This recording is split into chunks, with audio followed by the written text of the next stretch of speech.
Back mga katambalan, mga hot topic and issue, pag-usapan natin. Update po tayo kay Barbie Fortesa at kay David Ligauco na kung saan nga po itong si Barbie ay nasa SM Pampanga kanina at ito nga po ay para sa opening ng Avignon Clinic na kung saan nga po ay talagang pinagkaguluhan itong si Barbie sa mall na kung saan nga po ay paakyat siya doon sa location ng Avignon na bubuksan nga po at makikita rin na nagkat nga itong sina Riva para po sa opening ng Avignon at makikita rin na napakaganda ng isang Barbie Fortesa at makikita rin itong si Barbie na nagpost sa kanyang social media account ng masarap na tinapay at ito nga po ay may caption na thank you, ang sarap. Ayan, at makikita nga po yung LA Baker's Shop na talaga pinakita ni Barbie. Samantala si David naman po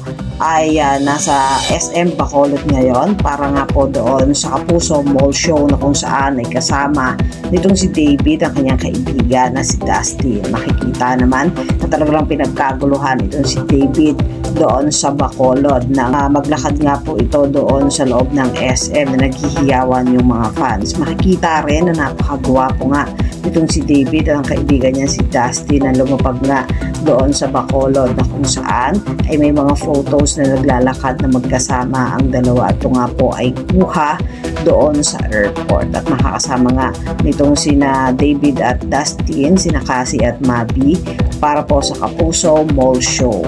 Yan po yung mga update natin ngayon kay David at kay Barbie. Kayo mga katampalan, ano masasabi nyo? Mag-comment lang sa comment section at pag-usapan natin. Yan ang mga hot topic and issue dito lamang sa Tambalang JK.